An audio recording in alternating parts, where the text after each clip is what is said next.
I've spent a lot of time on the other side of the camera, and it was finally discovered that I actually have a face for radio.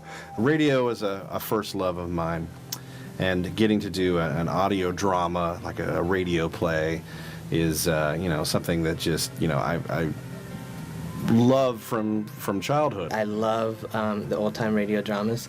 I listened to them when I was a kid, and you don't find that anymore. I think it's a lost art. I've always loved voiceover. I always have. It's not easy, but it's very freeing. Radio dramas, purely acoustic performances broadcast on radio or published on audio media, were all the rage in the 1940s, but their roots can be tracked back as far as the 1880s, when a Roman playwright had his writings performed by readers as sound plays, not by actors as stage plays. English-language radio drama started in the United States when a brief sketch titled A Rural Line of Education was specifically written for radio and aired on Pittsburgh's KDKA in 1921. In February 1922, entire Broadway musical comedies with the original cast aired from WJZ's Newark studios. By the spring of 1923, original dramatic pieces written specifically for radio were airing on stations in Cincinnati, Philadelphia, and Los Angeles. Perhaps America's most famous radio drama broadcast is Orson Welles' The War of the Worlds, a 1938 version of the H.G. Wells novel, which convinced large numbers of listeners that an actual invasion from Mars was taking place. By the late 1930s, radio drama was widely popular all over the world. There were dozens of programs in many different genres, from mysteries and thrillers to soap operas and comedies. By the 1940s, it was the leader in popular entertainment. With the advent of television in the 1950s, however, radio drama lost some of its popularity and never regained large audiences. By the early 1960s, commercial radio had abandoned radio drama and related programming in favor of music-based formats. The last network radio dramas to originate during American radio's golden age, Suspense and Yours Truly, Johnny Dollar, ended on September 30th, 1962. Today, radio drama has a minimal presence on radio in the United States. Much of American radio drama is restricted to rebroadcasts or podcasts of programs from previous decades. Tales from Beyond and other audio productions from Macabre Mansion and Allied Horror revive some of the magic that has been lost from decades in the past. We hope you enjoy this behind-the-scenes look into the creation of Tales from Beyond and other projects available from Macabre Mansion and Allied Horror. Danny Roebuck for Staple Removers. Hi, I'm Danny Roebuck, and I'm not a fan of staple remover. I am a fan of the people who make them, and especially if they're made in America, then we should all buy one and have one in our house. But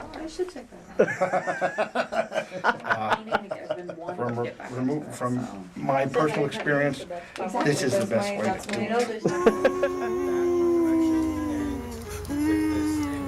Spooky, huh? That's very spooky. What else is spooky, Dan? Well, Tales from Beyond Tales is going from to be Beyond. spooky. Kevin Herron and Jim O'Rear's newest project. It's an audio drama starring top-notch talent like Bob Picardo. And Dan Roebuck. Oh, thanks for saying that. Spooky. Spooky, scary, creepy, fun. You're going to love it, and we're going to love working together, because here on Frame Up's the first time we actually got to work together. That's why we're in these stupid clothes, by the way. Yeah, these aren't our clothes. These are not our clothes. This is my hat, and this is his hat. So that's what we normally look like. You know, we're not idiots. And yeah, but the great thing is about just hearing us on audio is you don't have to watch us. Yeah, you don't have to look at us at all. Look at the bright side. We literally have a face for radio. This crisp fall air, the smell of corn dogs and funnel cakes, music, games, sideshows, and gypsy fortune tellers. Join me for our next tale as we follow a couple. Join me for our next tale as we follow a couple as they enjoy all the sights and sounds of a fall carnival in a story we call Deadly Fortune. Step right up, 3 balls for $5. Knock down all the pins, win a prize, win a prize. You, young man, come win that girl of yours a prize. Oh, come on, Bobby, let's go get some food. You know all these games are rigged. No, I got this. I used to play baseball in school. This'll be easy. No problem. Come on, step right up and win that lady a prize. $5 gets you 3 throws. All right, here you go. $5. Better step back, old man. I don't want you to get hurt with my fastball. Whatever you say, son. Whatever you say. My name is Robert Picardo. I'm a friend of Dan Roebuck, and of course, I'm here now because of that. Dan spoke to me about this when we were doing a short film together. I said it sounds like a lot of fun. I like creepy things. That's why I like Dan Roebuck. And I thought it would be fun to do some creepy stories with him. So that's what I'm doing. That's why I'm here. Want to read your fortune? No way. All these crazy fortune tellers are frauds. It's not real. Oh, please sit. Please sit. I see stormy times ahead for you both. Yeah, right. Even I can tell there's a storm coming. I can hear the thunder. Come on, Bob, you just play along. For me, please. Fine. Nobody does radio plays anymore. So it's a great chance for us to come together and sort of stretch our chops or hone our chops as actors. And we're doing 3 different Tales from Beyond this time, which is really fun. And I get to play crazy Madame Lavagna, this gypsy lady, who's a fortune teller, who gives this guy Bob some very interesting news, very creepy, unsettling news.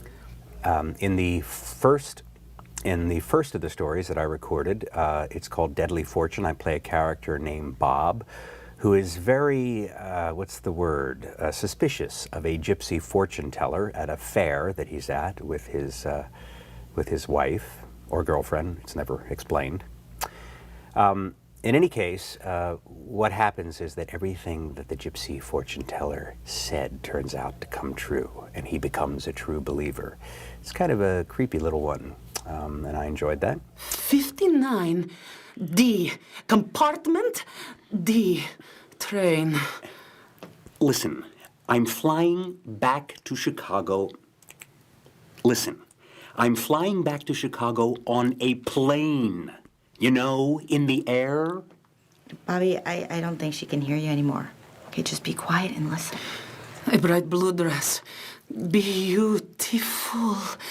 A bird, a shining silver locket for a love that endures all time. Aw, how romantic. Hi, my name is Betsy Rue, and I am an actress. And I met these guys through the horror convention network since I was in my Bloody Valentine 3D and Halloween, and I've done True Blood, so I'm kind of like in the horror genre. And I actually worked with Danny on Halloween 2, and but didn't recognize him when I walked in the room this evening. Sorry, Danny. Anyway, so the difference between this and making movies is completely different. This is really fun and really easy. Not to say that making movies isn't fun, but it's easy and nice to be able to just read off a page and make these characters come to life. It's very different because you feel like you want to be acting and you're standing in a booth. But it's a lot of fun. And you can get kind of crazy and wacky. You motherfucker! Happy birthday, you little fucking asshole! I'll fucking shove a candle up your ass. Oh, thanks, Dad. You're welcome, son. Motherfucker. See, this is where the fun begins, because everyone else is gone, so we can just fuck around. All right, stop yelling. Written, directed, and produced by Kevin Herron and Jim O'Rear. Music by Virgil Franklin. Tales from Beyond, Volume 1, copyright 2013, by Kevin Herron and Jim O'Rear. All rights reserved. We're talking to you. We've reserved these rights.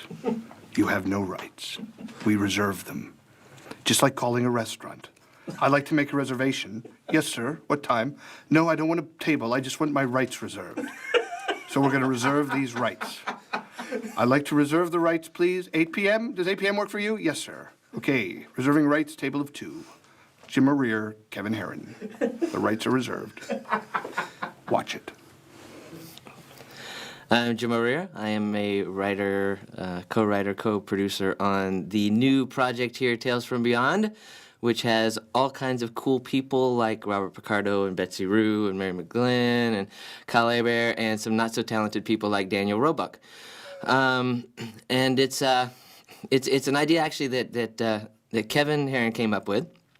He thought it would be kind of neat to do the old style radio kind of drama stuff like we've done in the past, except do it with like a a Twilight Zone-ish, Outer Limits type of thing to it with a narrator and all that, but base it on actual true stories.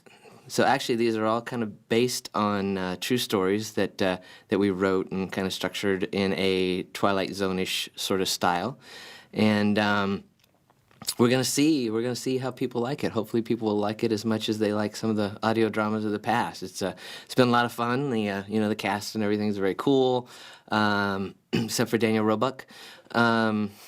Everybody else is brilliant, but I will probably not work with Danny again unless Kevin wants me to, and he's shaking his head yes. So I'll be working with Daniel Roebuck again, bastard. So. They've got a gun on me. It's just like the last time. It's funny to you, but it's not funny. All right, I'll read what you want me to read. I've got it here. All right, I have to read this. Please stop pointing the gun. Please. Kevin Herron and Jim O'Rear are the two most talented writers and producers working today. So, if you want to see me on TV more, you'll buy Tales from Beyond, written and produced by Jim O'Rear and Kevin Herron, the two greatest writers and producers working today.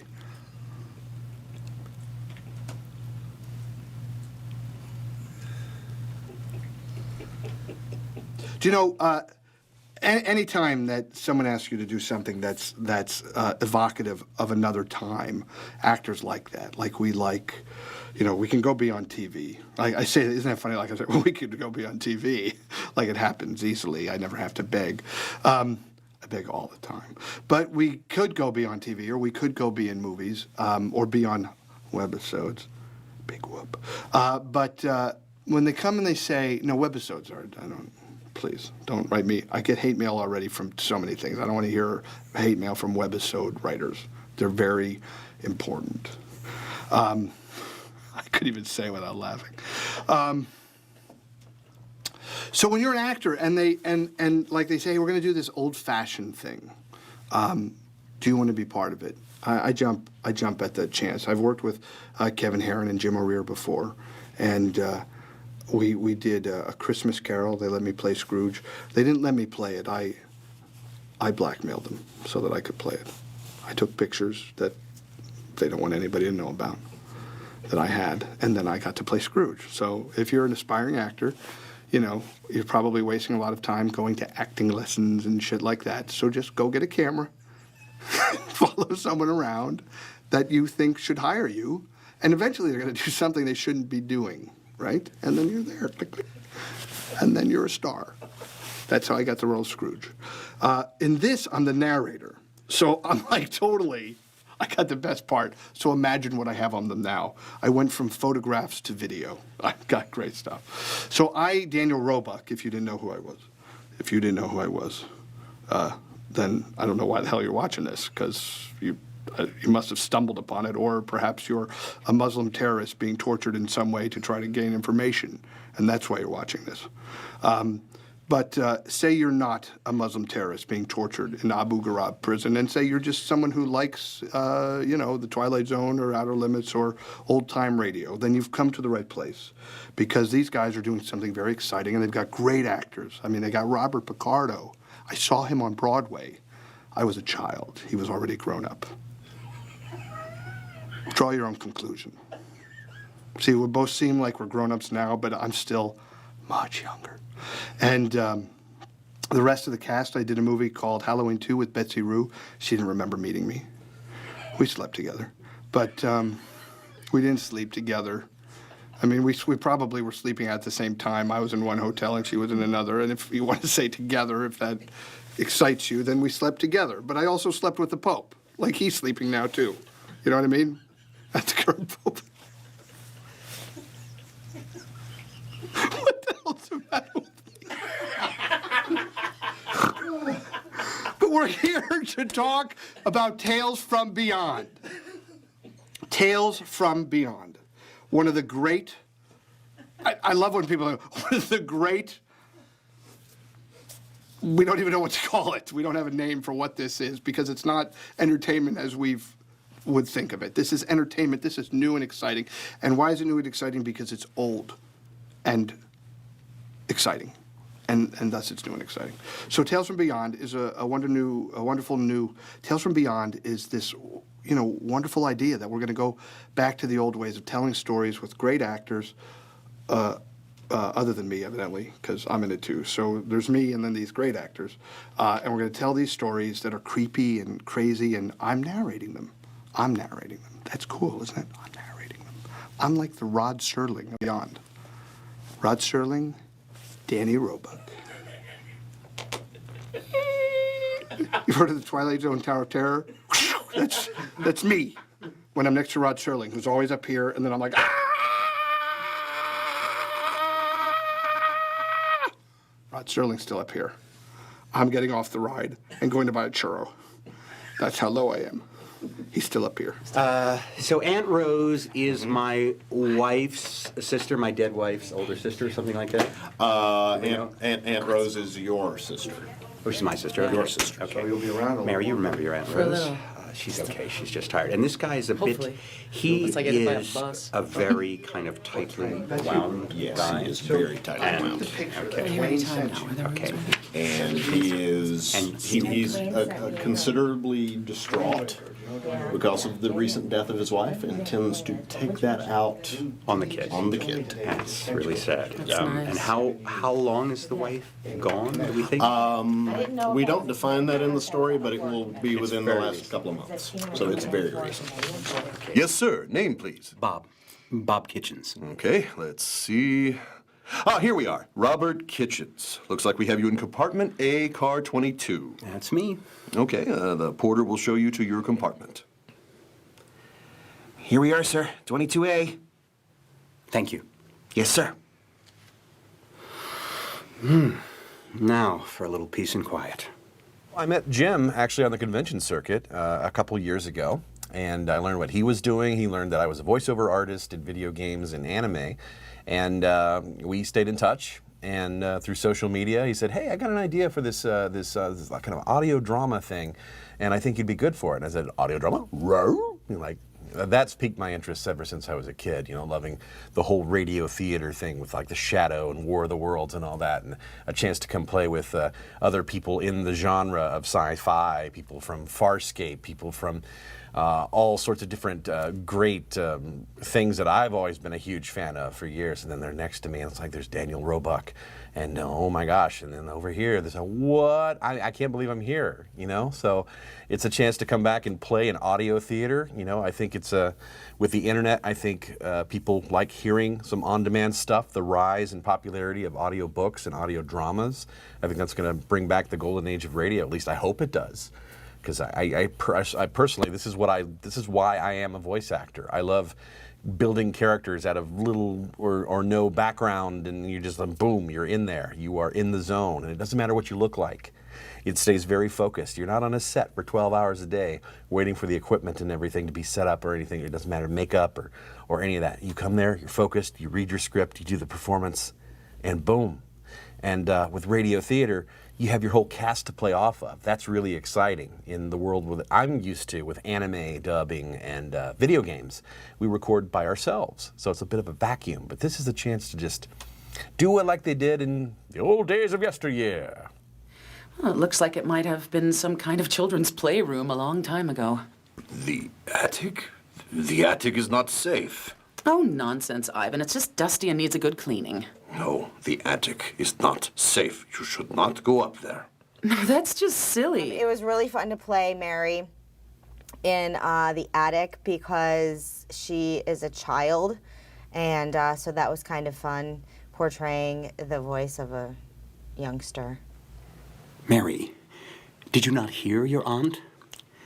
Why can't you do what you're told the first time? James, she's just tired. Come on, Mary, and let me show you what I have for you. I was looking through the attic the other day, and I found this. A doll? Is that for me? Well, sure it is. You don't think you're too old to play with dolls, do you? I guess not. Mary, what do you say? Thank you. In the second one, called The Attic, I play a character named James, who is suffering from the tragic loss of his wife, as is his daughter Mary, who is also having a great deal of trouble adjusting to the tragedy. There's been a lot of tension between father and daughter because he has the feeling that his daughter wishes that Dad had been killed in the accident instead of Mom, who she was closer to. So there's a lot of kind of underlying tension with all the grief that the two of them are suffering. And basically, it's a ghost story. Mary is very sensitive to this other spirit that's in the attic of this house that James' sister, Mary's aunt, owns. And it turns out that a little girl died in that house years ago, and this little girl is trying to protect her by telling her certain things about the attic, where she herself died many years before in the house's history. In The Attic, I play Aunt Rose, which is great. She's rather self-centered and has this fabulous house that this Ivan man takes care of. And her, I think her brother and his daughter come in after the mother has died. So it's a little tragic, and she's just trying to cheer them all up. Who were you talking to? No one. Just Alice. Alice? Who's Alice? Well, my doll, of course. Who else? Oh, all right, dear. But until we get the gas repaired and have the heat on up here and this mess cleaned up, you need to play in your room. We need to redo the attic because Dave over here took a big gulp of water and you're... Oh, Jesus. The Attic, hold on. The Attic starring Collie Bear as Ivan, Mary Elizabeth McGlynn as Aunt Rose and Alice. David Hansen Sturm as the guy drinking the water while I'm trying to talk.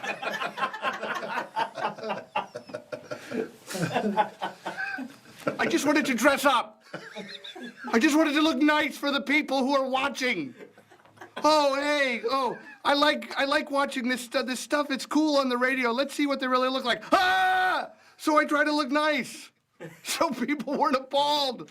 I'm standing next to Betsy Rue and Mary Elizabeth McGlynn. They're two of the sexiest women in the world. In the world. I'm trying to look nice. I'm sorry that you have to look at me. The Attic.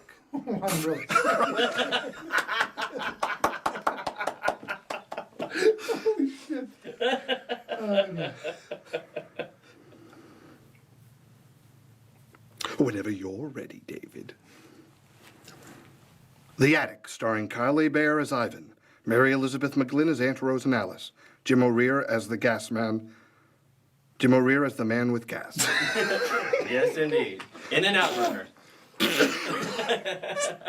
Ladies and gentlemen, that was Jim O'Rear as the gas man. We're in a very small studio. Jim O'Rear, the gas man. And Jim O'Rear as Anton LaVey. Are we rolling? Yes, we are. There, look, it looks like Anton LaVey. It's creepy. That's why you want to see this on the radio. You don't want to see this. You don't want to see this. You know what? Do this. Put on these Tales from Beyond and go to your computer and get pictures of, like, Mary Elizabeth McGlynn and Betsy Rue and just, like, have those up. And then listen to this. It's much better. Thank you, Anton LaVey. A lot of great work with the Satan worship. You've done a lot of good for humankind. And in the third story that I've yet to do, it's called Unbreakable. This is, I guess, the most dramatic of the three from my character's perspective. I will be playing a character named Bill, who is kind of angry at his wife for being so flirtatious that evening at a professional, like a business party. And Bill has said, we want to get this new account, so be nice to this fellow. And his wife is a little too nice, laughing it up, too many drinks. And he's actually kind of angry with her when they go home that she was so sort of flirtatious and a little embarrassing, drinking too much, et cetera, et cetera. So they have an argument. The wife runs out. She gets in the car, which of course she shouldn't do since she's been drinking. And she suffers from an accident. He doesn't know any of this. But the rest of the story involves this sort of feeling he has that something has happened to her, and he has to find out what happened to her and go to her rescue in order to save her. So he gets these kind of ESP sort of suggestions.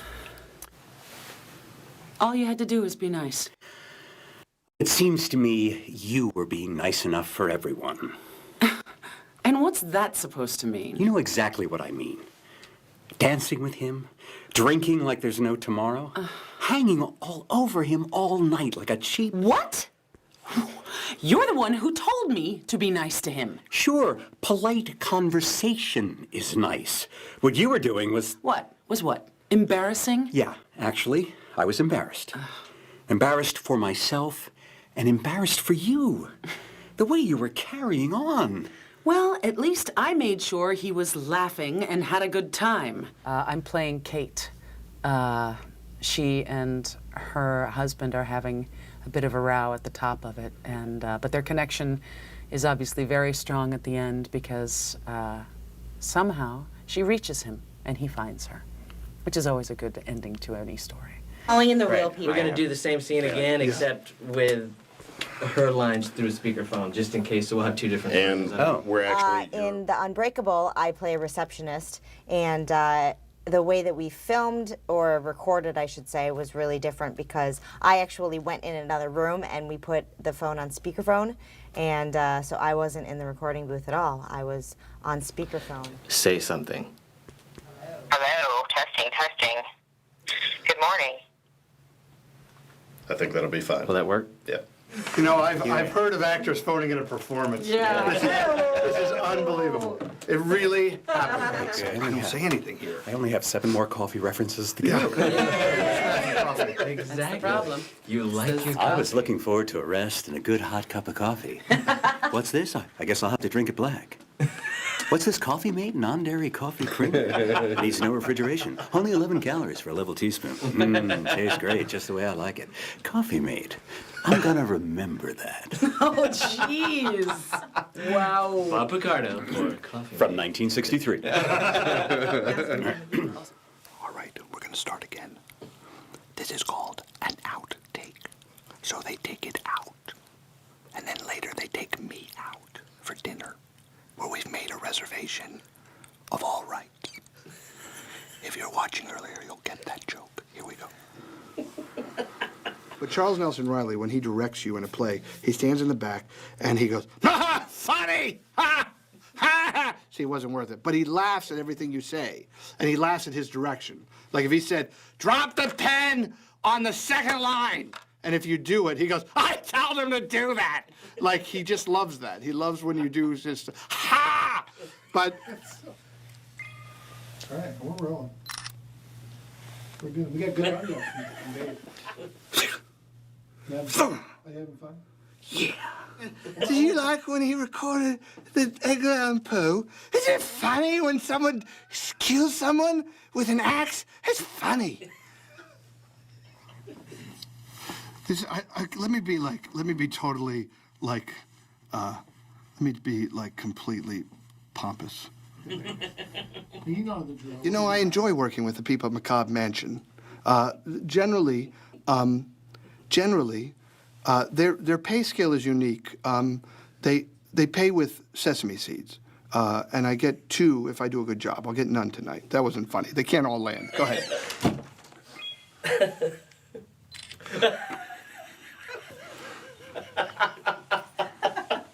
I did a couple of roles in this. I did the Carnival Barker in the Deadly Fortune segment, and then I was the man with gas in the attic, or the gas man.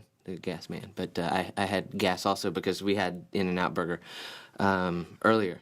So I was actually really the gas man, and I played those 2 parts in those two segments, and Kevin and I sort of wrote these together. Kevin did most of the writing, and I kind of came in and played with a little bit. I played a little bit, is basically what I did. I actually helped Kevin in the production on this one, which I haven't done in the past, really, as co-producer and used some contacts to get us distribution. We've already got some distribution through the wonderful Schiffer Publishing out of Pennsylvania, who have been really cool with this and wanting to try something new. They don't normally do audio dramas, books on tapes, anything like that. And I told them about this project, and they really got behind it and said, you know what, we will start an audio line, beginning with Tales from Beyond. So that's kind of been my hand in it, and a little bit of, I guess sort of co-directing. I don't know. Kevin kind of does a little bit more than that than I do. But it's kind of cool when something you've written on paper, and you've seen on paper for months and months and months, starts coming out of brilliant actors' mouths together, and just seeing that flow and back and forth, and the characters coming to life, and that's one of the coolest things about really having the whole cast in one place at one time for one of these things. Cool. All right, I think we got it, but you want to say anything else about Dan, or no? No, just Danny Roebuck is an asshole. Hi, I'm Robert Picardo. I'm on the set of Frame Up with my friend Dan Roebuck, and we're here to talk to you a little bit about Tales from Beyond. It's an exciting new audio drama by Kevin Herron and Jim O'Rear. And, well, I'm going to be the narrator, and Bob Picardo, talent like this, like, where'd he go? Oh, where'd he, talent like this is hard to come by. So please support this project, because you got people like Bob Picardo, Dan Roebuck, and many other fantastic actors. You see how I called myself a fantastic actor? I think it was a cheap ploy, but I liked it. It was like it. So, and you know what? If we don't build ourselves up, who's going to do it? It's true. So come on, join Tales from Beyond. Tales from Beyond. See you there. Spooky.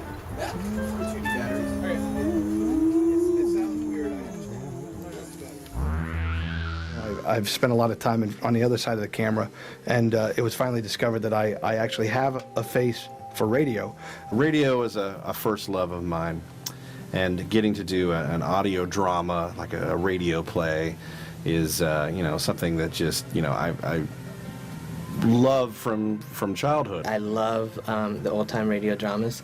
I listened to them when I was a kid, and you don't find that anymore. I think it's a lost art. I've always loved voiceover.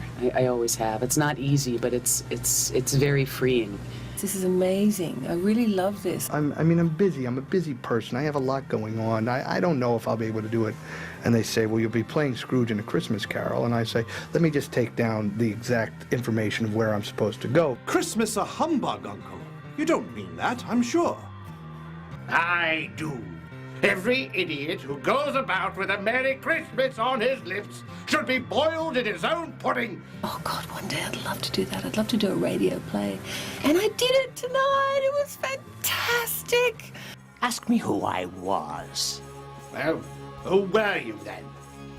In life, I was your partner, Jacob Marley. Jacob Marley, the tortured soul, which is kind of typecasting for me, I think, What's interesting about Marley is he really actually comes in to save Ebenezer Scrooge from the same fate. Walking the earth and seeing humanity in terrible, dire straits and not being able to do anything. That's why he moans and cries, and he's such a tortured character. I just, I loved playing him.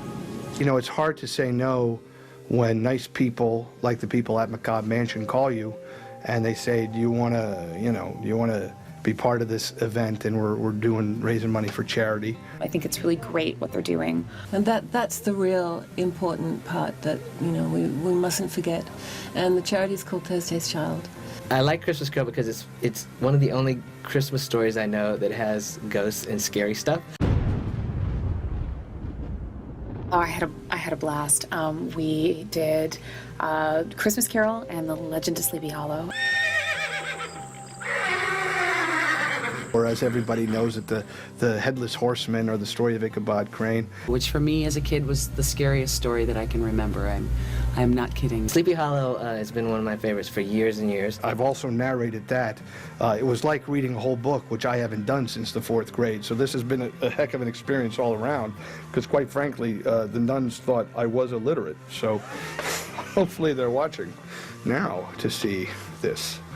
It was so much fun, such great talent in that room. I mean, really, really fun. The opportunity to do a whole bunch of voices all at once is a challenge, but it's also pretty fulfilling just because it's, it's something that I really enjoy doing. We got to play off each other's performance and have everyone in the room, which you can, there's a lot, it's a bigger vibe, more chemistry, more energy, and you can just really, really feel it. It's just awesome to get to do that. Aside from the great cast, there's our terrific director, my friend Kevin Herron, who is very gracious and a good director, and he is got his ear always open to make sure we do everything right. These guys are just like super, super talented. I've looked up to them as actors and performers in the industry and love working with them. It was kind of like a reunion, and so it's been fun. It's been a heck of a great experience, and I really can't wait to do it again.